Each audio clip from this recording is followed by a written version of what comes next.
स्वागत करते हैं मेरे प्यारे दोस्तों आपके अपने चैनल एग्जाम नोटिस में। तो आज आपके लिए लेकर आया हूं बिहार दरोगा प्रारंभिक परीक्षा परीक्षा का सेट 1 और सेट 2। इसके पिछले वीडियो में मैं ला चुका हूं। अगर आप उस पर नहीं विजिट किए हैं तो एक बार जाइए और जाकर के देख लें, और अगर आप देख चुके हैं तो आइए सेट 3 में आपका स्वागत है। आइए शुरू करते हैं। सबसे पहला क्वेश्चन है, भारत में पहली बार किसने वार्षिक आय को अनुमानित किया था? ठीक है, भारत में पहली बार किसने वार्षिक आय को अनुमानित किया था? मैं प्रत्येक प्रश्न पढ़ूंगा और उसके बाद मैं 3 सेकंड तक रुकूंगा, उसके बाद मैं आपका आंसर बता दूंगा। तो चलिए, पहला क्वेश्चन है कि भारत में पहली बार किसने वार्षिक आय को अनुमानित किया था? पहला ऑप्शन है दादा भाई नौरोजी, दूसरा ऑप्शन है सुभाष चंद्र बोस, तीसरा ऑप्शन है महात्मा गांधी और चौथा ऑप्शन है जवाहरलाल नेहरू। तो बताइए इसका सही आंसर क्या होगा? तो अगर यदि आप इसका सही आंसर 1 टिक किए हैं तो आप बिल्कुल सही हैं। इसका सही आंसर होगा 1। ठीक है, चलिए अब आगे चलते हैं। अगला है, फ्रंटियर गांधी किसे कहा जाता है? फ्रंटियर गांधी किसे कहा जाता था या है? पहला राजीव गांधी, दूसरा खान अब्दुल गफ्फार खान, लियाकत अली खान, राम मनोहर लोहिया। बताइए इसका सही उत्तर क्या होगा 1, 2, 3, 4 में से? तो इसका सही ऑप्शन होगा खान अब्दुल गफ्फार खान, ऑप्शन नंबर 2। यदि आप ऑप्शन 2 क्लिक किए हैं तो आप बिल्कुल सही है। चलिए अब आगे बढ़ते हैं। अगला है, निम्नलिखित में से कौन सा संविधान संशोधन राष्ट्रपति को किसी मामले में पुनर्विचार के लिए मंत्रिमंडल को भेजने की शक्ति प्रदान करता है? ऑप्शन पहला है 39, ऑप्शन सेकंड है 40, ऑप्शन थर्ड है 42 और फोर्थ है 44। तो इसका सही उत्तर है 444। ठीक है, यानी चौथा 44। ठीक है, चलिए आगे चलते हैं। अगला है, निम्नलिखित में कौन सी प्रार्थना समाज की मांग नहीं थी? प्रार्थना समाज, ये सब पूरा का पूरा हिस्ट्री का क्वेश्चन है। आप हिस्ट्री में जो भी टॉपिक हो समाज से लेकर के, जैसे प्रार्थना समाज हो गया, आर्य समाज हो गया, यानी मॉडर्न इंडिया, आप बिल्कुल कंप्लीट कर लें क्योंकि अधिकतर क्वेश्चन मॉडर्न इंडिया से ही राइज हो रहे हैं। तो आइए इस प्रश्न को देखते हैं जिसमें बोल रहा है कि प्रार्थना समाज की मांग, इसमें कौन सा इसमें जो है वो प्रार्थना समाज की मांग नहीं थी? हो सकता है कि अगला क्वेश्चन में इन तीनों ऑप्शन में जो थी उसको दे दे और 3 वैसा दे दे जो नहीं है, तो और तीनों को ध्यान रखेंगे। सबसे पहला है स्त्री शिक्षा, दूसरा है विधवा पुनर्विवाह, तीसरा लड़कियों और लड़कों की विवाह आयु में वृद्धि करना है, यहाँ पे लड़कों लड़कियों है, और दूसरा अस्पृश्यता की समाप्ति। तो बताइए इसमें कौन सा ऑप्शन सही है? तो इसमें 4th नंबर ऑप्शन सही है, चौथा ऑप्शन सही है अस्पृश्यता की समाप्ति। ठीक है, तो आप यदि आप 4 ऑप्शन दे रहे हैं तो आप बिल्कुल सही हैं। चलिए अब आगे बढ़ते हैं। अगला है, रामनाथ कोविंद भारत के राष्ट्रपति बने, कितने राष्ट्रपति बने? 13वें, 14वें, 15वें, 16वें। बताइए, पहला ऑप्शन है 13वें, दूसरा ऑप्शन है 14वें, तीसरा ऑप्शन है 15वें और चौथा ऑप्शन है 16वें। बताइए इसका कौन सा उत्तर सही होगा? तो इसका सेकंड उत्तर सही होगा। यदि आपका सेकंड आंसर सेकंड है तो आप बिल्कुल सही हैं। इसका सेकंड आंसर सही होगा, यानी 14वें राष्ट्रपति थे। तो आपको एडिशनल पॉइंट इसमें क्या करना है कि भारत में जितने भी राष्ट्रपति हुए उनका आप लिस्ट बनाइए, किन नंबर पर कौन हुए, उनका कितना कब और कितना उनका कब से लेकर के कितना उनका कार्यकाल रहा, पहला नंबर आपको करना है। दूसरा टास्क आपको ये करना है कि पूरा प्रधानमंत्री का लिस्ट बनाना है कि शुरू से लेकर आखिरी तक कौन प्रधानमंत्री रहे, उनका कार्यकाल कितना था। ठीक है, तो आप उनको याद रखें। कार्यकाल इस मायने में कि कभी कभी पूछ देता है कि बताइए कि, या फिर कोई योजना उठा दिया कि इस योजना के समय प्रधानमंत्री कौन थे, तो आपको उनका कार्यकाल जरूर याद रखना है। तो आपको इसमें 2 एडिशनल टास्क कर लेने होंगे। पहला, पूरा राष्ट्रपति का लिस्ट आपको याद करना होगा, दूसरा पूरा प्रधानमंत्री का आपको लिस्ट याद करना होगा। चलिए अब आगे बढ़ते हैं। अगला 6 क्वेश्चन में आते हैं। यहाँ पे है कि सुमेलित कीजिए, मिलान करना है। एक तरफ जो सिंधु घाटी सभ्यता में मिले हुआ स्थल है, दूसरा है कि अभी तत्कालीन में किस स्टेट में पड़ रहा है। मतलब इतिहास का एंशिएंट इंडिया का प्रश्न है। तो आप एंशिएंट इंडिया में सिंधु घाटी कुछ करें या ना करें, आप सिंधु घाटी सभ्यता को बिल्कुल पढ़ करके जाएं, जिसमें सिंधु घाटी सभ्यता हो गया या फिर मगध का उत्कर्ष हो गया। ये दोनों चैप्टर से टॉपिक बहुत सारा, इस दोनों टॉपिक से बहुत सारा क्वेश्चन राइज होता है। तो आप ये दोनों टॉपिक को कम से कम बिल्कुल कंप्लीट करके जाएं। तो आइए इस क्वेश्चन में देखते हैं। सबसे पहला है लोथल। तो लोथल कहां पे था? गुजरात में, यानी पहला का ऑप्शन डी होगा। दूसरा रोपड़, रोपड़ कहां है? पंजाब में, सी। राखी गढ़ी कहाँ है? हरियाणा। और कालीबंगा कहाँ था? राजस्थान था। जो ऑप्शन मैच करता उस ऑप्शन में आप मिला लें।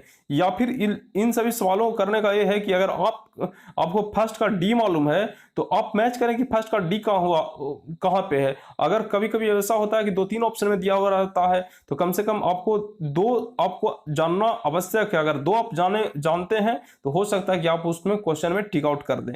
तो चलिए अब आगे बढ़ते हैं। अगला है, भारत के संविधान की उद्देशिका के बारे में निम्नलिखित में से कौन सा कथन सही है? सबसे पहला है, उद्देशिका स्वयं न्यायालय में परिवर्तनीय है, सही बात है। दूसरा है, परिवर्तनीय नहीं है, मतलब कि इसको न्यायालय में परिवर्तन नहीं किया जा सकता। अगला है, उद्देशिका उन उद्देश्यों को बताती है जिसे संविधान स्थापित करना और आगे बढ़ना चाहता है, ठीक है। उद्देशिका उन स्रोत को इंगित करता है जहां संविधान अपना अधिकार प्राप्त करता है। तो इसमें तीनों का तीनों ऑप्शन क्या है? सही है, ठीक है। तीनों का तीनों ऑप्शन सही है, यानी ऑप्शन 1, 2, 3 इसका सही आंसर होगा, ठीक है। चलिए अब आगे बढ़ते हैं। अगला है, ब्रह्मपुत्र नदी अपने स्रोत से लेकर के डेल्टा तक किन देशों से होकर गुजरती है? तो आपको इसमें मैं बताऊंगा कि इसमें आपको क्या क्या एडिशनल पॉइंट करना है। इतना कहूं, आप पूरा नदी टॉपिक पढ़ने मत लग जाओ, जहां से क्वेश्चन राइज कर रहा है आप उस चैप्टर को देखो। चलो देखिए इसमें कौन कौन से हो सकता है कि कौन कौन सा क्वेश्चन कर रहा है, आप उसको देख लें। चलिए, अगर आप पढ़ना ही चाहते हैं तो उत्तर भारत की जितना भी नदियां हैं पूरा का पूरा पढ़ लें, और तो वो आपको लिए सफिशियंट होगा। और ऊपर आप साउथ इंडिया का भी नदियों के बारे में पढ़ लेंगे तो वो भी आपके लिए सफिशियंट होगा। तो 8वां क्वेश्चन है, ब्रह्मपुत्र नदी अपने स्रोतों से लेकर डेल्टा तक गुजरती है। तो एक ब्रह्मपुत्र नदी तो सबसे पहले चीन से चलती है, चीन में के बाद भारत में प्रवेश करती है और फिर बांग्लादेश से होते हुए क्या अरब सागर में बंगाल की खाड़ी में मिल जाती है। बंगाल की खाड़ी मिलती है, अरब सागर तो भारत की ईस्ट साइड है, बंगाल की खाड़ी मिल जाती है। सबसे पहले चीन, उसके बाद भारत, उसके बाद बांग्लादेश, यानी इसका 3rd ऑप्शन सही होगा। चलिए अब आगे बढ़ते हैं। अगला क्वेश्चन है, निम्नलिखित में से कौन सा देश भारत की सीमा से नहीं लगता है? निम्नलिखित में से कौन सा देश भारत की सीमा से नहीं लगता है? पहला क्वेश्चन है चीन, दूसरा ऑप्शन है ताइवान, तीसरा ऑप्शन है बर्मा और 4th ऑप्शन है भूटान। बताइए इसमें से कौन सा ऑप्शन सही हो। तो यदि आपका आंसर सेकंड है तो आप बिल्कुल सही है, इसका सही आंसर होगा सेकंड, यानी ताइवान। ताइवान जो है उसकी जो सीमा है भारत से नहीं लगती है। चलिए अब आगे बढ़ते हैं, जो कि 2011 की जनगणना से पूछा हुआ प्रश्न है कि बताइए कि किस राज्य में लिंगानुपात सर्वाधिक रहा? 2011 की जनगणना के अनुसार किस राज्य में लिंगानुपात सर्वाधिक रहा? तो पहला है ऑप्शन गोवा, दूसरा है ऑप्शन तमिलनाडु, तीसरा ऑप्शन है सिक्किम और चौथा ऑप्शन है कर्नाटक। तो बताइए 2011 की जनगणना के अनुसार किस राज्य में लिंगानुपात सर्वाधिक रहा था? तो सर्वाधिक लिंगानुपात के दृष्टिकोण से देखें तो सबसे पहला पता केरला, लेकिन यहाँ पे केरला पे ऑप्शन में नहीं है, ठीक है। तो दूसरा में था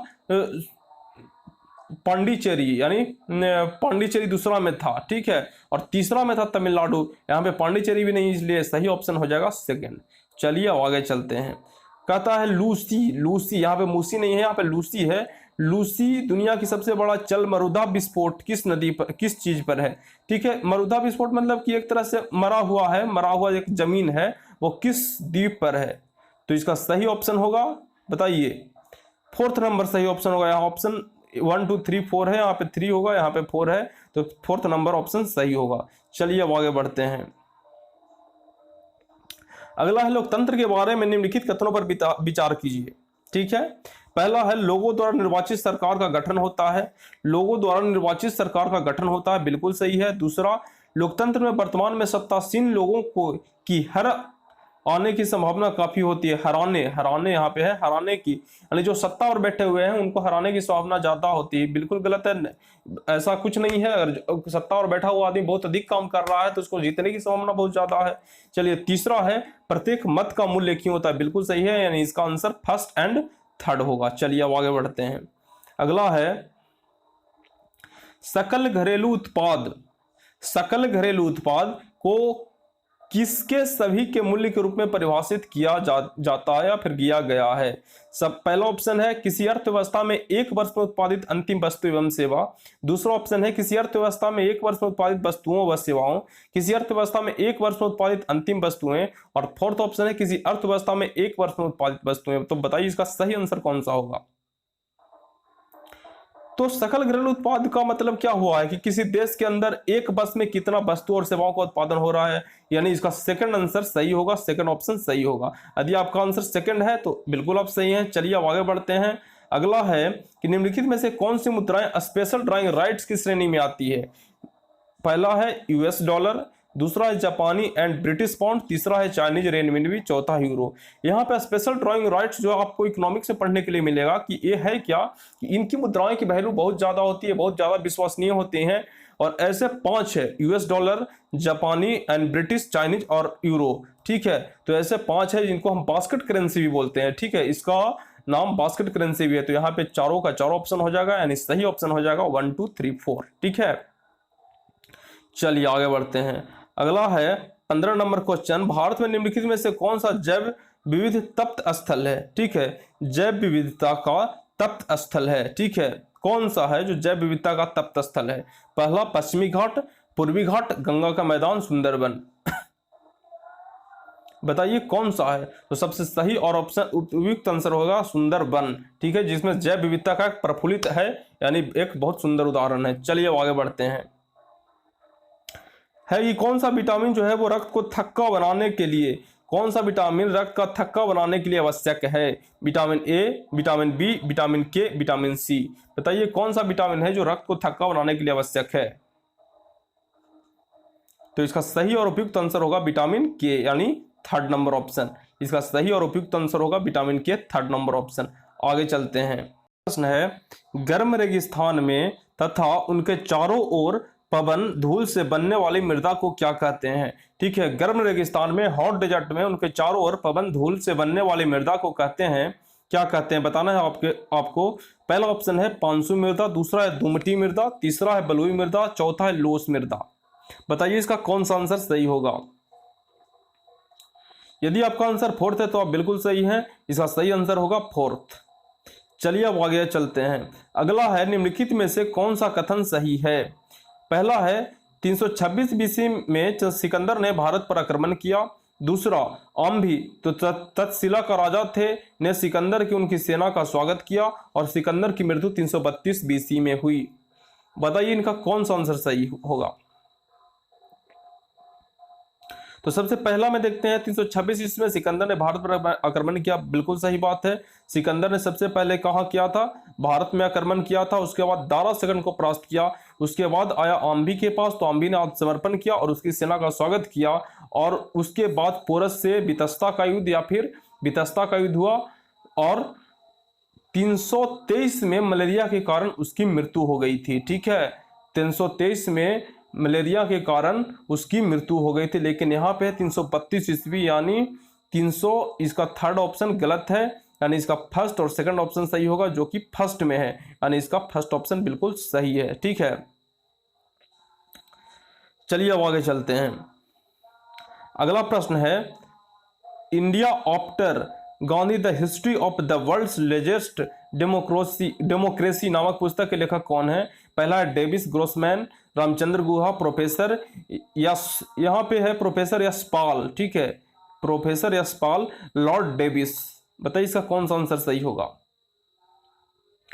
तो इसका सही आंसर होगा 2nd, रामचंद्र गुहा। ठीक है, इसका आंसर 2nd सही होगा, रामचंद्र गुहा। चलिए अगला है, आप जितना भी करंट में पुस्तक है जो कि 2019 से लेकर के 2019 है और 2020 शायद एग्जाम 2020 में हो, तो 2021 में हो, तो आप 2020 और 2021 और 2021 में जितने भी करंट में पुस्तक और उनके लेखक को आप पूरा का पूरा याद कर लें, क्योंकि क्वेश्चन यहीं से आ रहे हैं। दूसरा, जो इंपॉर्टेंट संगठन है जैसे संयुक्त राष्ट्र संघ हो गया, वो जो नया नया करंट में जो ला रहा है या फिर करंट में जो घोषणाएं कर रहा है उसको आप नोटिस करें और उसको आप याद करें। जैसे देखिए 2018 में एग्जाम हुआ था, 2017 में का क्वेश्चन था कि संयुक्त राष्ट्र संघ ने वर्ष 2017 को किस वर्ष घोषित किया, किस अंतर्राष्ट्रीय वर्ष के रूप में घोषित किया था। तो ये क्वेश्चन आ सकता है 2021 के एग्जाम में कि बताइए कि 20 में या फिर 19 को किस वर्ष के रूप में घोषित किया था। तो आप 19 और 20 दोनों को देख लेंगे। ठीक है, तो इसका सही ऑप्शन 1st नंबर होगा, पर्यटन का सतत विकास, जो आपको बिल्कुल देखने की जरूरत नहीं क्योंकि अब ये क्वेश्चन नहीं आ रहा। बस आपको इस क्वेश्चन को मैंने इसलिए लिया क्योंकि आपको नोटिस कर दूं कि आप करंट पर फोकस करें, करीब करंट का 15 से 20 क्वेश्चन इसमें करंट का रहेंगे, इसलिए आप करंट का फोकस करें। वैसे मैं करंट का भी वीडियो में लाऊंगा कि करंट का जो क्वेश्चन है सेट उसका भी मैं लाऊंगा, तो आप करंट पर विशेष ध्यान दें, ठीक है। चलिए, और एक बार इसको वीडियो को पुनः अच्छे से देखें और देख करके आप एनालिसिस करें, और उस एनालिसिस करने के बाद उसको पहले कंप्लीट कर लें, उसके बाद अदर वीडियो में आए। इसीलिए मैं बहुत कम कम क्वेश्चन लेकर आता हूं ताकि आपको एनालिसिस का भी टाइम मिल जाए। एक बार में 100 क्वेश्चन या फिर 150 क्वेश्चन कराने से कोई फायदा नहीं होगा। हाँ, एग्जाम के 1 महीना पहले या फिर 1.5 महीना पहले या फिर 15 दिन पहले मैं आपको 100 क्वेश्चन का डेली प्रैक्टिस सेट करवाऊंगा, ताकि आपको एग्जाम में जाते जाते समय बिल्कुल आप अभ्यस्त हो जाएंगे। तो यदि आपको चैनल पसंद आ रहा हो तो इसको लाइक करें, सब्सक्राइब करें, और कम से कम एक स्टडी ग्रुप में आप शेयर कर दें। और आप बताएं कि आपको मार्क्स कितने आ रहे हैं, 20 में से कितने मार्क्स आ रहे हैं, और किस टॉपिक में आपको इंप्रूवमेंट की जरूरत है, उसको अभी तुरंत लिखें, ताकि देर ना करें, क्योंकि अगर आप उसको छोड़ देंगे तो फिर आपसे वो फिर नहीं होगा। इसलिए किस टॉपिक में आपको इंप्रूवमेंट की जरूरत है, आपका वीक पोर्शन क्या, अभी तुरंत लिखें। वीडियो पसंद आ रहा है तो लाइक करें, शेयर करें, सब्सक्राइब करें। वीडियो देखने के लिए बहुत बहुत धन्यवाद।